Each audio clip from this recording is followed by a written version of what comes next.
Flosa poliglota é o som que acabamos de ouvir. Hoje deixamos a gravação um bocadinho mais tempo que o habitual, porque este canto é complexo e variado e por isso vale a pena ouvir diferentes frases para conseguir apanhar, enfim, os pormenores característicos deste som.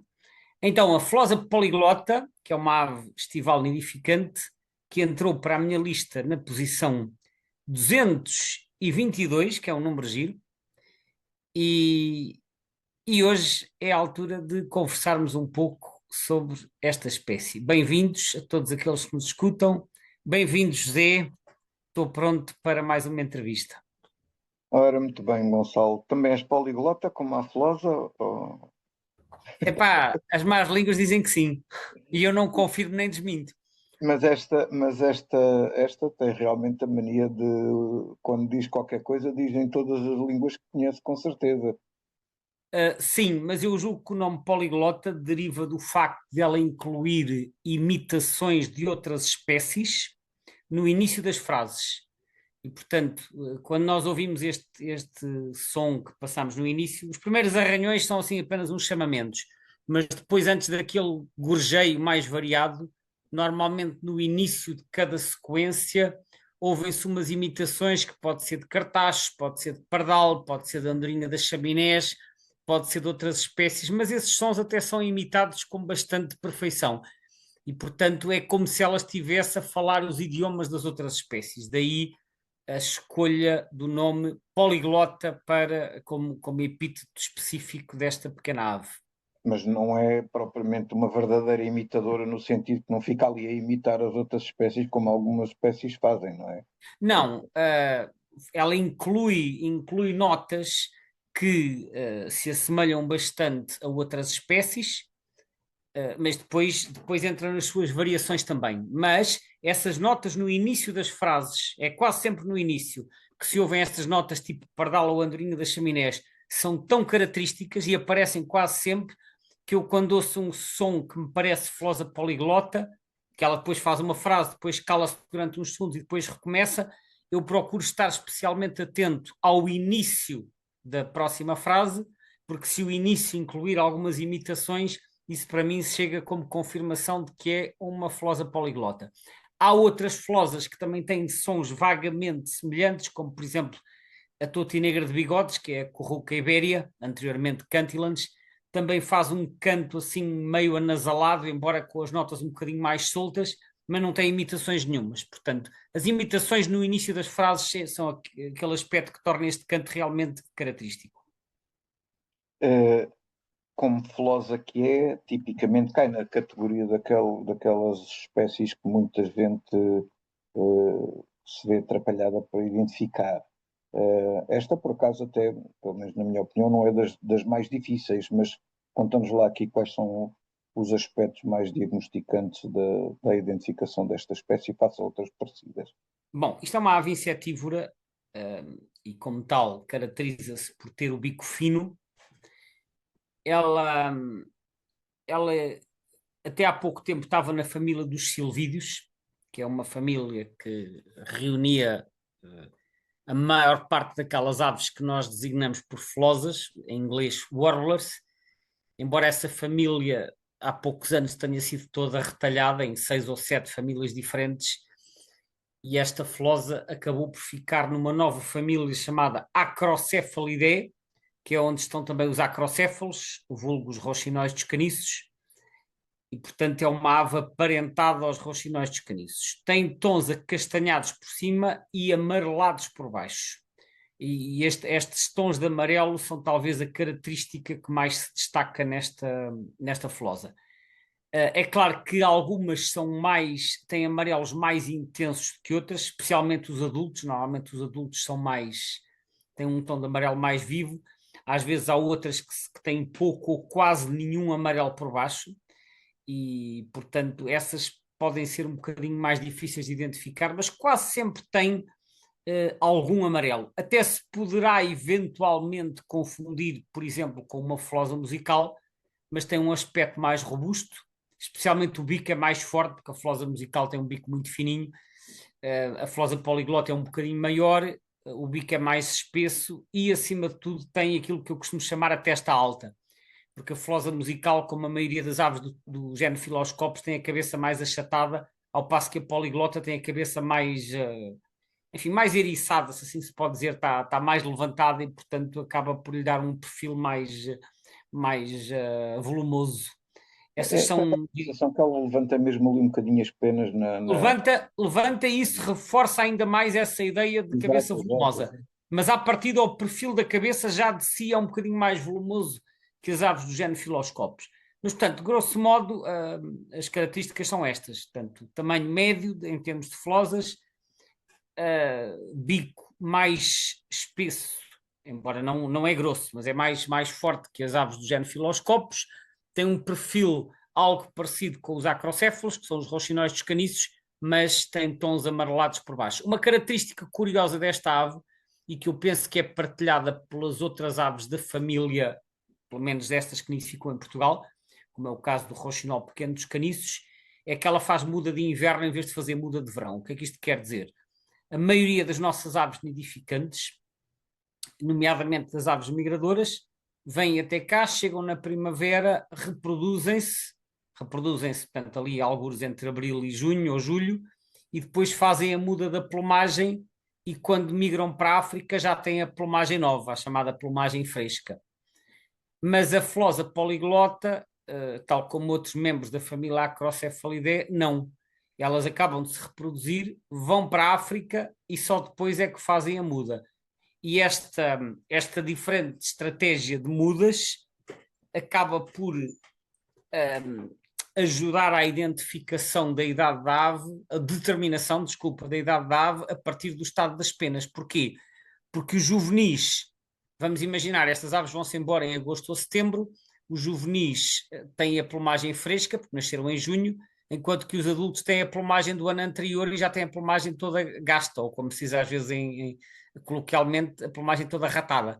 Portanto, quem faz anilhagem sabe que quando apanha flosas poliglotas em agosto ou setembro, os adultos já estão com as extremidades das penas todas cheias de falhas, portanto, faltam-lhes bocadinhos, enquanto que os juvenis têm a plumagem muito mais perfeita. Esta é uma característica que permite a identificação, peço desculpa, a determinação da idade, precisamente por causa desta diferença no calendário em que elas fazem então a muda de inverno já depois de chegar à África. Talvez seja por causa disso que elas se vão embora tão cedo, elas migram muito cedo, vão-se embora quase todas em agosto ou princípios de setembro, e talvez porque não têm que passar cá algum tempo a fazer a muda, portanto vão-se embora e depois fazem a muda em África.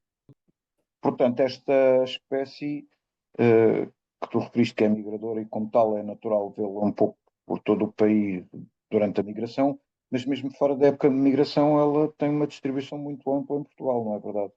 Sim, é uma ave bastante comum no nosso país, que nidifica desde o Minho até ao Algarve. Quando nós olhamos para a distribuição do Atlas, ela está presente em praticamente todas as quadrículas. Tem algumas falhas, sobretudo no litoral norte e centro, em que porventura não será tão abundante, mas não há assim uma mancha grande de ausência. Portanto, eu diria que ela está presente por todo o território, embora haja variações na sua abundância. Elas no sul do país são relativamente escassas, sobretudo em zonas muito áridas. Quando nós vamos para o Baixo Alentejo e para o Algarve, normalmente só aparecem ao longo das ribeiras, porque noutros sítios aquilo já é muito seco. Elas gostam apesar de tudo, de um bocadinho de umidade, e depois, à medida que vamos andando para norte, tornam-se mais comuns, e no Alto Alentejo, e no Ribatejo, e na Extremadura são bastante comuns. Depois, à medida que avançamos para norte, eu penso que no litoral centro e certas zonas do litoral norte são um bocadinho mais escassas, mas apesar de tudo estão presentes no Minho, em Trás-os-Montes, na beira interior, portanto há algumas diferenças regionais, mas de uma forma geral eu diria que é comum, razoavelmente comum, de norte a sul do país. Por acaso é engraçado ver o mapa da lista vermelha na comparação dos dois atlas. Aquilo é uma mancha, uma mancha quase contínua de um lado ao outro. Depois há ali uns sítios onde desapareceu, outros onde apareceu, que imagino que sejam, vá lá, variações sazonais, talvez, não sei, digamos. Assim, há muitas quadrículas em que há variações que são quadrículas marginais, portanto, são aquelas que estão ao longo da orla costeira ou ao longo da fronteira e que têm a ver com a rotação da grelha. Depois notamos algum pequeno cluster de bolinhas verdes, sobretudo ali na bacia do Guadiana, no Baixo Alentejo, e talvez uma maior presença de bolinhas vermelhas no litoral centro. Mas não são zonas muito extensas e também há bolinhas verdes no meio, de modo que isto às vezes, entre rotações de grelha e pequenas diferenças ao nível da cobertura, eu diria que no geral a distribuição parece estável e em Espanha acontece a mesma coisa. Portanto, há também pequenas variações regionais, mas de uma forma geral parece estar estável. Portanto, será uma espécie que, em princípio, não é muito esquisita quanto ao habitat, não é? Imagino eu. Não, é relativamente generalista. Elas precisam de ter alguma cobertura arbustiva, porque isto é uma ave, sobretudo de matagal. Embora elas possam frequentar zonas com arvoredo, nomeadamente elas pousam nas árvores para cantar, mas é sobretudo, por exemplo, bosques ripícolas, ou seja, árvores maiores ao pé d'água, não é tanto zonas de floresta extensa e densa. Isso aí elas já não aparecem. Tal como não aparecem em zonas sem árvores. Portanto, tem, sei lá, em searas não é o habitat delas. Podem aparecer em sebes, que é um tipo de habitat que elas gostam até mais a norte, nas paisagens em mosaico. Podem aparecer em matagais, matagais mais ou menos extensos, embora no sul tendam a aparecer mais perto de linhas de água, como eu disse. Portanto, há diferenças entre regiões, mas desde que haja algumas árvores e arbustos e um mínimo de umidade, não precisa de ser ao pé d'água, mas um mínimo de umidade, elas aparecem. Portanto, é uma espécie bastante eclética, diria eu. Mas uma coisa que eu acho curiosa é que, sendo uma espécie que até tem uma distribuição tão alargada, não é propriamente daquelas espécies que nós vemos com muita facilidade. Se calhar é por isso que eu só vi esta espécie na posição 222, porque se fosse uma espécie muito fácil de ver já teria aparecido antes, né? Também, obviamente, que acrescem aqui as dificuldades de identificação. É possível que eu já tivesse visto alguma anteriormente e que não soubesse o que era, por ainda não ter assim muita experiência de identificação.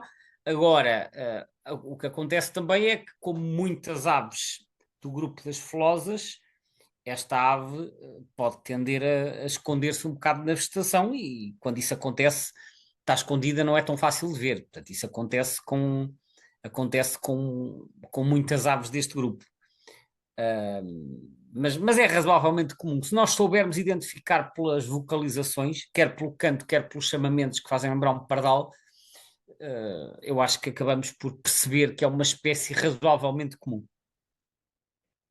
Voltando à questão da distribuição, quando passamos agora para a distribuição a nível europeu, também é curioso ver que esta continuidade, digamos assim, da presença verifica-se, pelo menos ao longo de Espanha, França, Itália, talvez ali, sei lá, Bélgica, não sei. Acho que aquilo é assim praticamente um contínuo de distribuição e com aparentemente com tendência para aumentar ainda mais a sua área para Nordeste, já para Nordeste, não é? Verdade, e há aqui um aspecto curioso que eu gostava de referir. Esta espécie tem uma congénere muito parecida no leste da Europa, que é a Flosa icterina, no leste e no norte, que é a Hippolais icterina. E se tu comparares a distribuição das duas espécies, vais ver que elas são praticamente complementares, sem sobreposição. Ou seja, onde termina uma, começa a outra. Concretizando, a nossa poliglota ocorre na Península Ibérica, no norte da África, numa área que vai desde Marrocos até à Tunísia, passando pela Argélia, depois avançando para norte, ocorre em França, vai até França praticamente toda, vai até ao limite sul da Bélgica, entra marginalmente na Alemanha e toca na Suíça e depois aparece em Itália e na Eslovénia e um bocadinho da Croácia. A Flosictrina aparece no resto da Europa, nomeadamente em todo o leste, exceto na Grécia, e aparece na Alemanha, na Holanda, na Dinamarca, no norte da Europa, portanto em todos os países nórdicos e nos países bálticos, e depois continua pela Rússia fora, há também na Ucrânia e portanto, nos outros países de leste. E há depois um núcleo separado no Irão. Ora, quando nós comparamos as Essa complementaridade também se nota depois nos locais da África para onde elas migram no inverno? aí são disjuntas mesmo, porque a flosa poliglota vai para a África Ocidental ao longo de uma faixa que vai portanto, desde o Senegal até aos Camarões, passando pela Guiné e pelo Ghana e pela Nigéria, enquanto que a flosa icterina vai para a África Austral, numa zona que vai desde Angola, passando central e austral, portanto, desde Angola até à Tanzânia e depois para sul até ao Botsuana, Namíbia, África do Sul e Moçambique. Agora, na Europa, deixa-me só voltar à Europa, há uma complementaridade, mas tu vês que a flosictrina começa praticamente no leste de França e depois ocupa a Alemanha, onde a outra quase não entra. Ora, eu fui ver ao EBBA, portanto, ao Atlas Europeu, e verifiquei que a poliglota se está a expandir para leste, está-se a expandir para leste, e que entre o primeiro e o segundo Atlas entrou numa zona onde ela não estava, que era na Alemanha. Portanto, no primeiro Atlas praticamente não estava na Alemanha. E ela agora entrou fortemente na Alemanha e na Suíça. E eu achei isto curioso e pensei, epá, será que elas agora começaram a sobrepor a distribuição que anteriormente era complementar? Só que fui ver a distribuição da flosa icterina e a flosa icterina tem estado a recuar. Ela ocorria em França, no nordeste de França, e tem estado a desaparecer daí.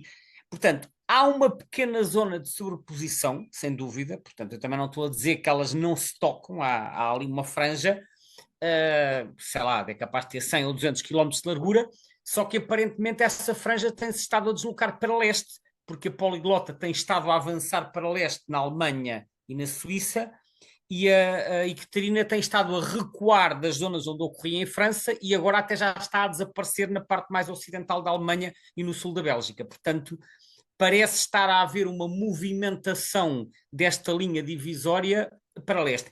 Ou seja, o que eu quero dizer é, embora elas se possam sobrepor, esta complementaridade sugere que quando há um determinado tipo de nicho ecológico, ou ocorre uma ou ocorre a outra, mas que normalmente não ocorrem as duas. Só que essa linha divisória, por razões que a gente não conhece bem, tem estado a deslocar-se. Aliás, isso acontece. Eu falei disto em tempos a propósito da gralha preta com a gralha cinzenta.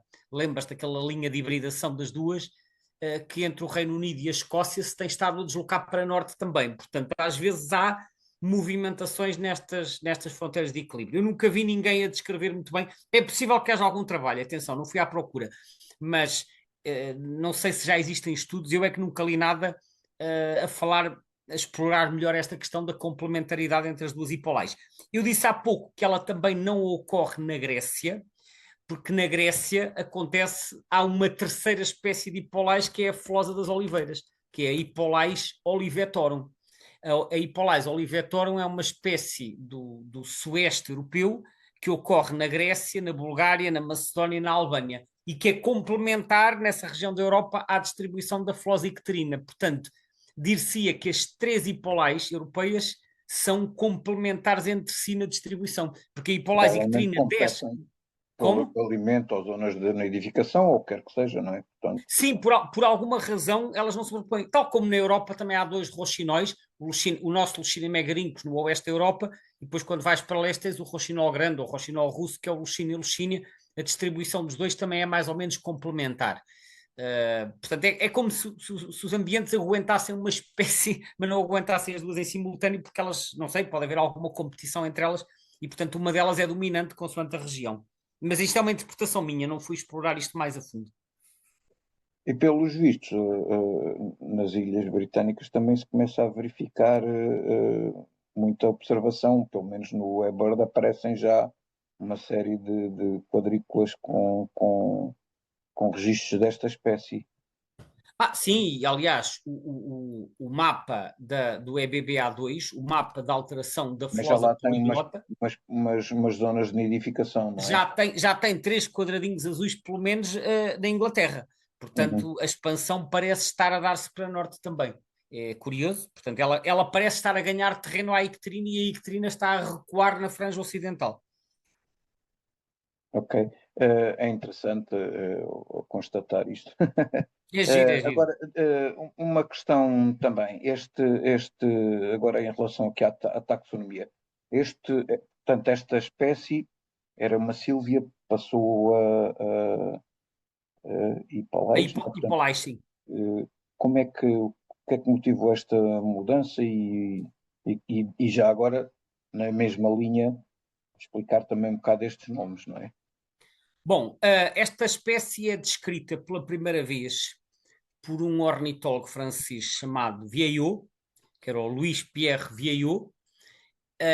Não é talvez dos nomes mais falados, mas curiosamente foi um naturalista de referência.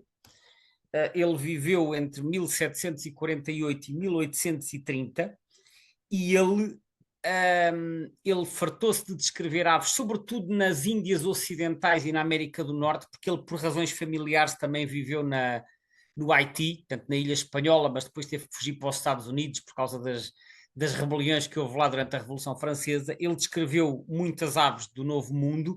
Aliás, na Wikipédia inglesa, na Wikipédia, tanto anglófona, tem um apontamento curioso que ele é autor, é considerado a autoridade científica para 88 géneros e 402 espécies de animais. Penso que é de animais, aqui nem diz se é de animais, se é vegetais, pode incluir várias coisas. Mas que só há 3 pessoas que descreveram mais espécies que eles, que foi o Carl Linneu, o Philip Sclater e o John Gould. Portanto, o Vieillot foi uma pessoa que descreveu muitas espécies. Como disse, não tenho a certeza se foram só aves ou não, mas ele tinha especial interesse na ornitologia, portanto deve ter descrito muitas espécies de aves.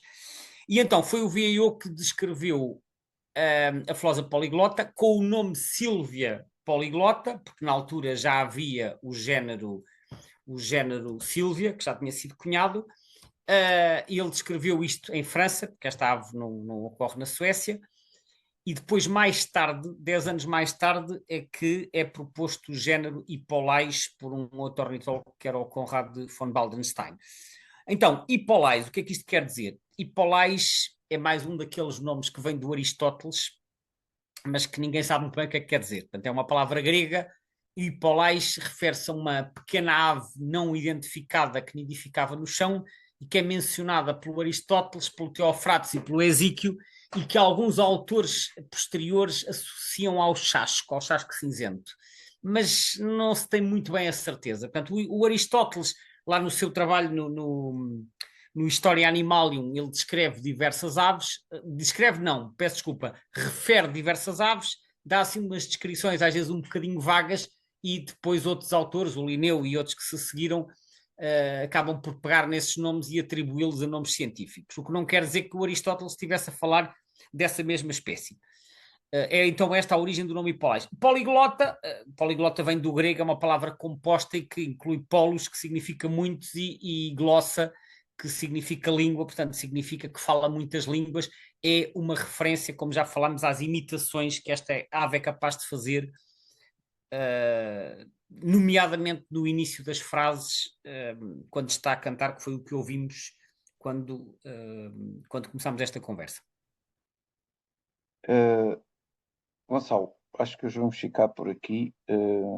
Não tenho assim mais nada de especial para te perguntar, que esta espécie realmente é, digamos que é mais pela dificuldade, apesar da abundância da dificuldade de se conseguir ver a ave, deixar só aqui talvez uma recomendação em relação a quem queira observar esta ave sobre os melhores locais de observação.